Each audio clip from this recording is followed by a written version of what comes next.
একজন চালাক বন্ধু আর একজন বোকা বন্ধু, দুটা বন্ধু মিলে একটা রাজার বাড়ি চাকরি করত। চালাক বন্ধু তো চালাকি, আর বোকা তো বোকাই।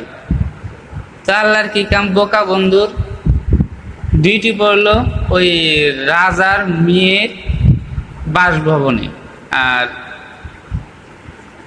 চালাক বন্ধুর ডিউটি পড়লো বাড়ির বাইরে, ঘাস ঘুষ সাফ করা, পাহারা টারা দেওয়া, অনেক কিছু।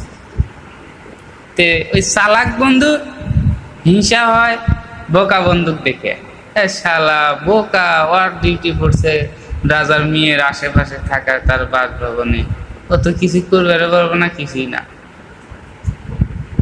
তে হিংসা হতে হতে এখন বই চালাক বন্ধু বোকা বন্ধুকে একদিন কইতেছে, শোন, ওই রাজার মেয়ে যখন ঘুমাবি তখন ওর গালে দুইটা ফুটা করে দিয়ে, শুইতে দুইটা ফুটা করে দেবো, দিয়ে খালি কবু যে হাফে কামড়াইছে গো, হাফে কামড়াইছে, আমার বন্ধু ওজা, আমার বন্ধু ওজা।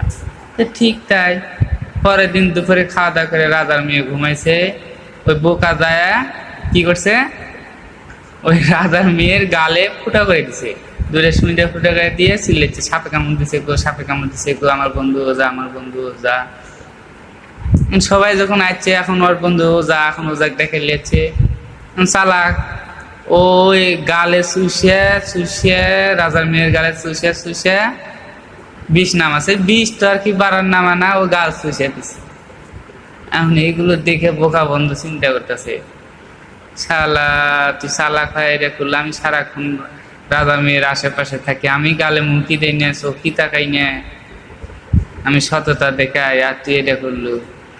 একদিন বাড়ির ওই রাজার বাড়ির পিছে মরে যায়, ওই বোকার ধুনে দুটা ফুটা করছে, করে চিল্লাইতেছে, সাপে কামড়াচ্ছে গো, আমাকে সাপে কামড়াচ্ছে গো, আমার ফুটা, আমার বন্ধু ওজা, আমার বন্ধু ওজা, আমার সাপে কামড়াচ্ছে গো। এখন ওই রাজার আশেপাশের লোকজন, সব বাড়ির আশেপাশের লোকজন যায়, কি করলো, ওই যে চালাক বন্ধু দেখে লিয়ে এলো, আর বিষ নামাতে ধুন্ডা চুষিয়াতে, ধুন্ডা চুষে বোকার, ধুন্ডা চুষে বোকার বিষ নামাই দিল।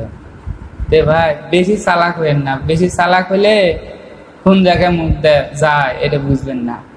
অতি চালাকের